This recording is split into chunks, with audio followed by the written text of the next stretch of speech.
Buffalo. Let's go Buffalo. Let's go Buffalo. Welcome to the Mafia Minute, where every minute counts and every minute is the utmost importance to the Buffalo Bills Mafia, to Bills fans everywhere, because that's what we're here for. That's what we care about. Win or lose, rain or shine, summer, winter, fall, spring, even that lousy March weather, we are here. I am Magnum Mills, here to introduce Jamie G, our card-carrying member of the Bills Mafia. For the Mafia Minute, we are presented by Season Gap Fantasy Football. You can find us wherever you get your podcasts and on YouTube, on social media at Season Gap FF. Do not forget to tune in to the Buffalo Bills game this weekend. They are on Monday Night Football. And do not forget the flaps. Follow, like, and please subscribe. Helps other people find our show, find our channel, helps Bills Mafia increase their numbers. That's what it's all about, right? You just increasing the numbers till you take over, win the whole damn thing. Jamie G, how you doing today? I am Jamie G. Esquire the fifth, and I've got just a couple of words for you. Hey, Mills, I'm doing all right. All right. Like the rest of Bills Mafia, I'm sad and upset that the Bills did not capitalize and win a game that they had every opportunity to win on Sunday Night Football against the Cincinnati Bengals. However, I'm still an optimistic guy, and I still love the Bills through and through, whether we win every game or lose every game. Bills till I die. But we're at a precipice of importance in the season here, and it is time for the Bills to get their shit together. And I mean that in all seriousness. Yeah, right. It's like, all right, you had your gap year, you had your fun. Now it's time to graduate. You got to go. You got to take those old prerequisites or what have you. I mean, got off to a good start, right? You really thought that the way they came out the gate, like, all right, here it is, and then the offense did almost nothing after that first drive, right? They can't keep waiting around to the end of the game or the second half to get it going. The slow starts are absolutely mind-boggling. It's something I'm sure they're spending all week being like, all right, one thing we can't do is start slow. And we saw them get off to a blistering pace and this Cincinnati game where that first drive was just absolutely awesome. And when they did that, they were in more of a hurry-up style offense. And even we've seen that the last couple of games when Josh and that offense gets into a hurry-up, fast-paced offense, they're really hard to defend. And I think fans and other players and other coaches are starting to say, well, why aren't we doing that more often? And they've come out, this week and said, well, we're looking into it. So I expect to maybe see that a little bit more. But there's no question that we're, seems like a lifetime removed from when the Bills were able to execute on offense and score almost every drive. It wasn't really that long ago, 4 or 5 weeks ago.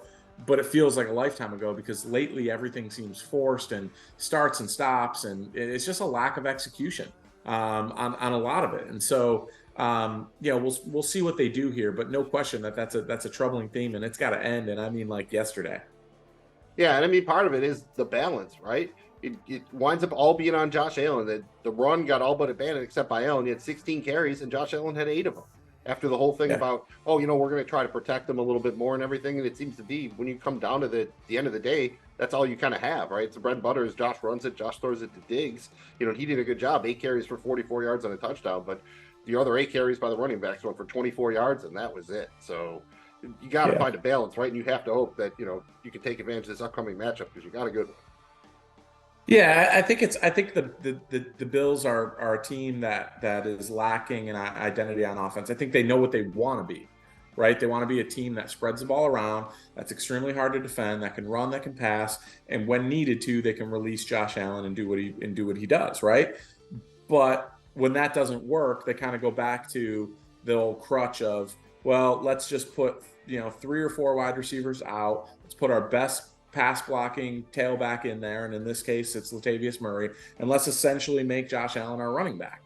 And it's just not a recipe for long-term success. I get they're just trying to win games, but at times it's so maddening because at times we've seen this run game work with James Cook and rotating in some of the other backs. They just brought in Leonard Fournette. Obviously, there's still a commitment to it, but at other times we see this run game just absolutely fall flat on its face. And the other thing is we didn't hold the ball long enough in this game. They've got to be able to figure out a way to possess the ball and get more at bats here and make the most of them when they get them. But no question that the imbalance is also an issue for this team. The other issue here for me, Mills, is it's almost like I think it's something to do with just we want just a quick read, and maybe some of that's to protect Josh with he is playing with a injury to his throwing shoulder, but there's a lot of like one read looks when you go back and you watch the all 22 the coaches film on this. We have seen Josh Allen throughout him progress throughout his career be able to get through his first 3 to 4 reads, right? And that's typically what we see him do. His last couple of games, man, he's on, and really it's kind of been this whole year. It's kind of like a one read and go.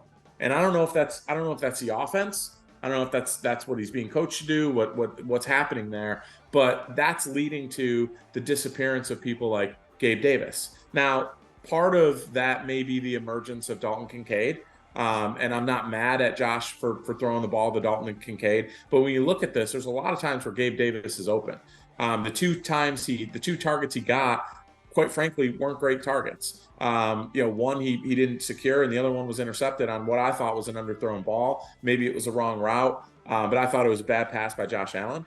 But you look at the film, he's open, but he's not getting the ball. And again, I don't know. I wonder if there's maybe they have one superstar at wide receiver, and then they have a bunch of other guys who can be good. And I wonder if maybe there's just too many of that type of player. I don't know. But, not having Gabe Davis, not having a true functioning wide receiver 2, I don't expect him to put up the same numbers as Stephon Diggs, but some level of consistency out of that wide receiver 2 position would be great. Right now, it's like basically like we have Diggs and Dalton Kincaid. Yeah, that does seem to be what the offense is boiled down to, more or less. I mean, you have the couple of guys, and it's good. There's a lot of teams that would kill to have those couple of guys. And on the other side of the ball, you mentioned Kincaid. How about the Bengals tight ends? As a dude who owned Irv Smith Jr. in a lot of dynasty leagues, I was hoping for some big things when he signed with the Bengals. The tight ends have basically done nothing. And against Buffalo, they had 10 receptions on 13 targets for a $101 and 2 touchdowns. Kind of rough, right? Do you think that's just how it worked out, or is that a little bit of, you worry that's something they can exploit when you have your injuries that you've had there on the back end of your defense? Well, I think it's a little bit of both, but not every team is going to have T. Higgins and Jamar Chase, right? So not every team is going to have Anna Tyler Boyd in the slot.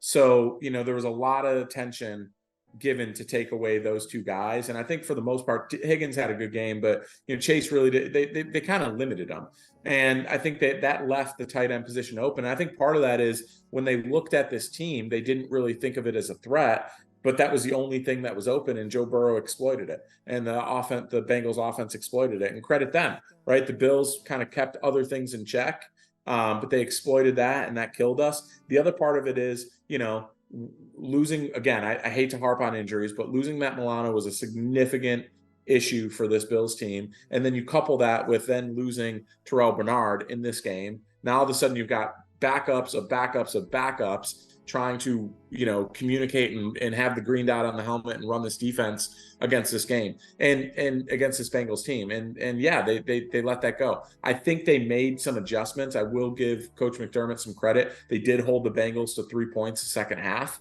That's something. But again, I'm not, in Bills Mafia can disagree with me. We're all brothers and sisters. We can have different opinions. I don't think McDermott's doing a terrible job coaching. I think if anything, he's showing that his defense is good, even when we're facing unprecedented injuries. The problem is the offense needs to pick them up, and they haven't been. You still lost the turnover battle. I mean, it wasn't as bad as it could have been. Anything else on Kincaid? I mean, he was probably the bright side of the Bills offense for the most part, right?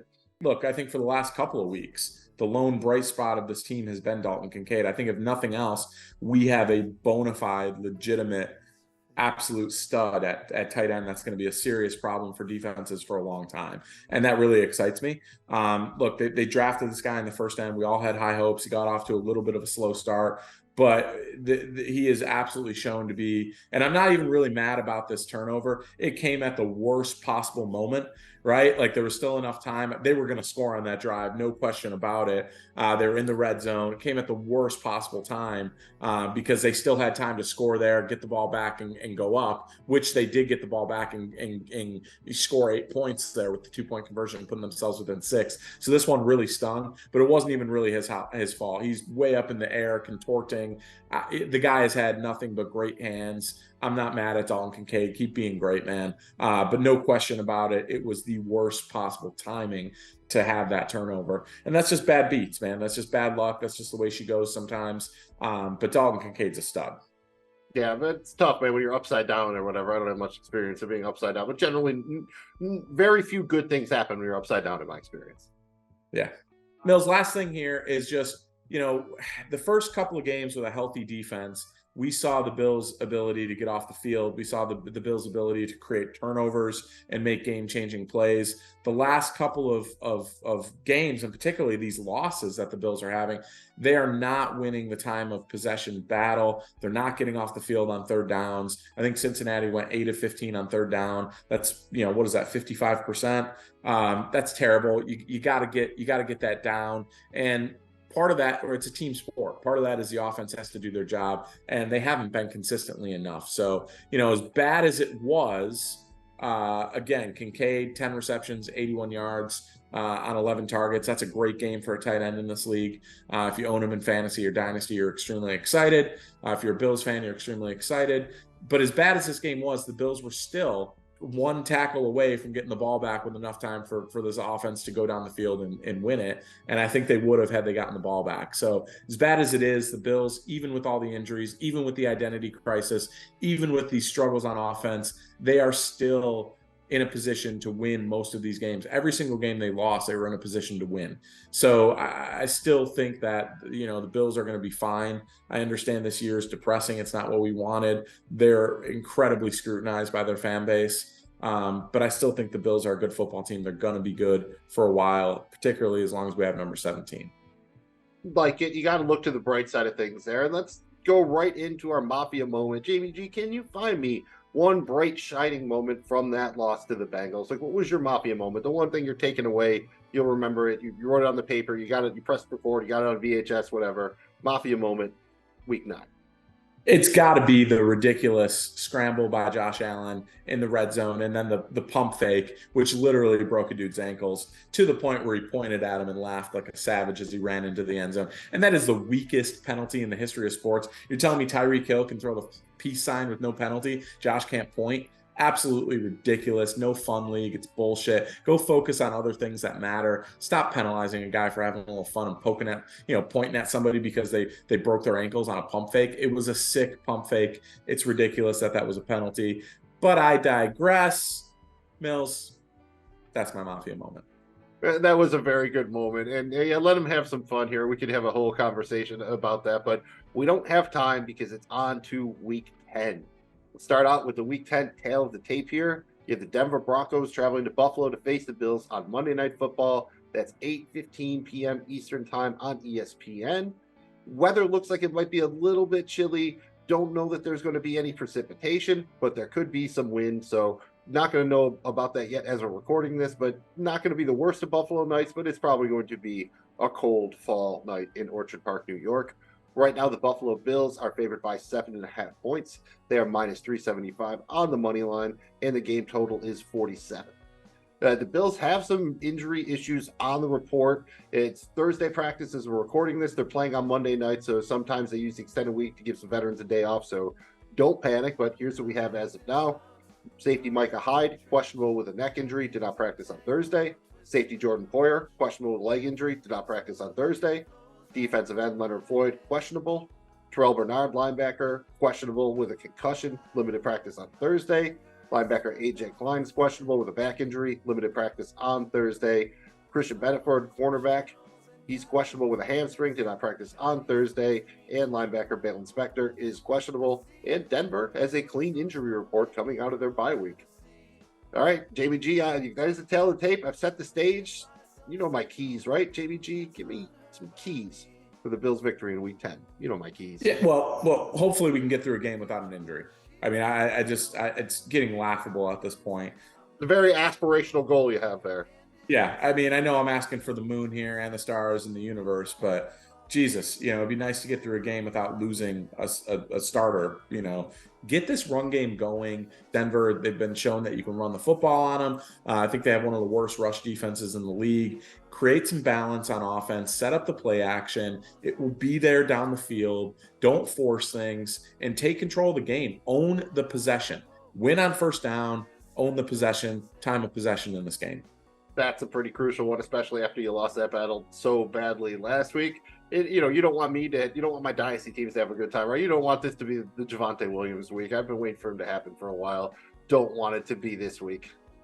On the defensive side of the ball, we've got to be able to stop the run, and we've got to be able to limit the threat at receivers and really put some pressure on Russell Wilson. There's an illness going through the Bills locker room right now, so Leonard Floyd and a couple other players were out with illness. Hopefully they get some IVs and that passes and they play on Monday night. I think they will. But we've got to get our pass rush going. I want to see Von Miller finally make a play this game, this season.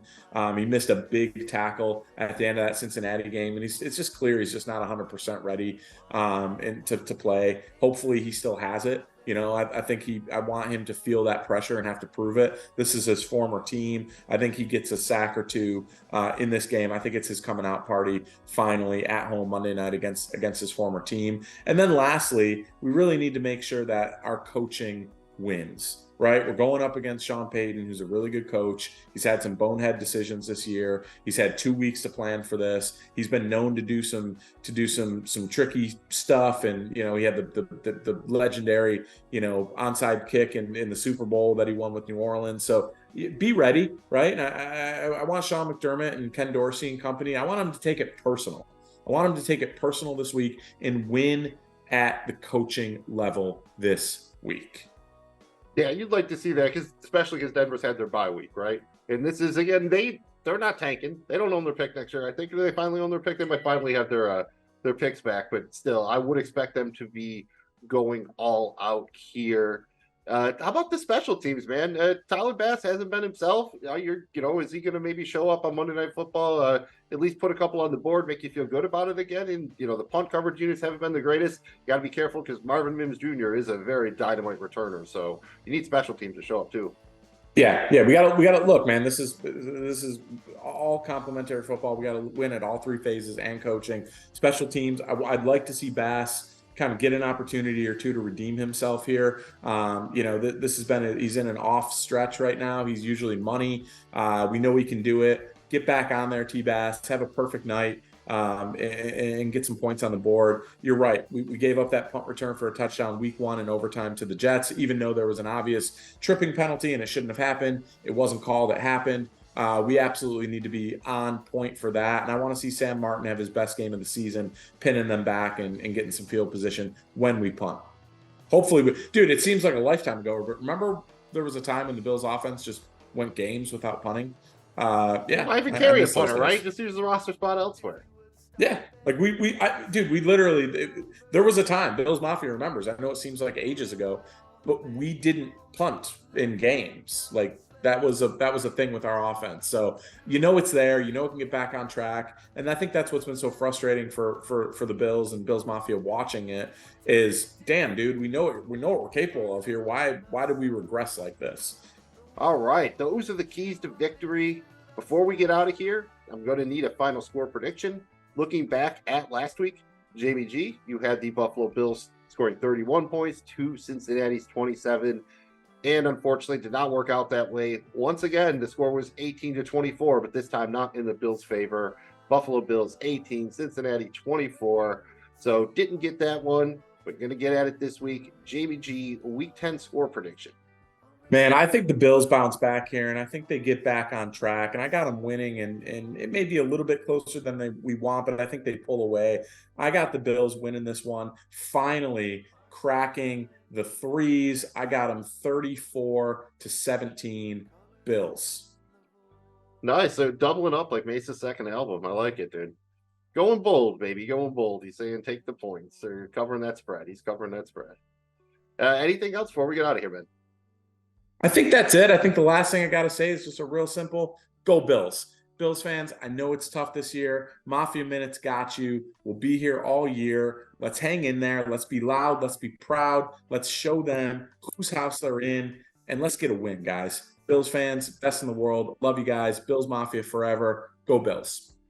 Yeah, you're getting that Monday Night Football spotlight, so I expect the tailgate game to be on point because you know they will be sending camera crews out into the parking lot. So let's see some good stuff, man. I hope so the tables are scared. I hope the tables are living in fear. Thank you for checking out the Mafia Minute presented by CSGAF Fantasy Football. Again, wherever you get your podcasts and on YouTube, on social media at CSGAFFF. Do not forget to wear your lucky shirt this week, and do not forget the flaps. Follow, like, and please subscribe. That's all we ask. Had fun, give us that thumb.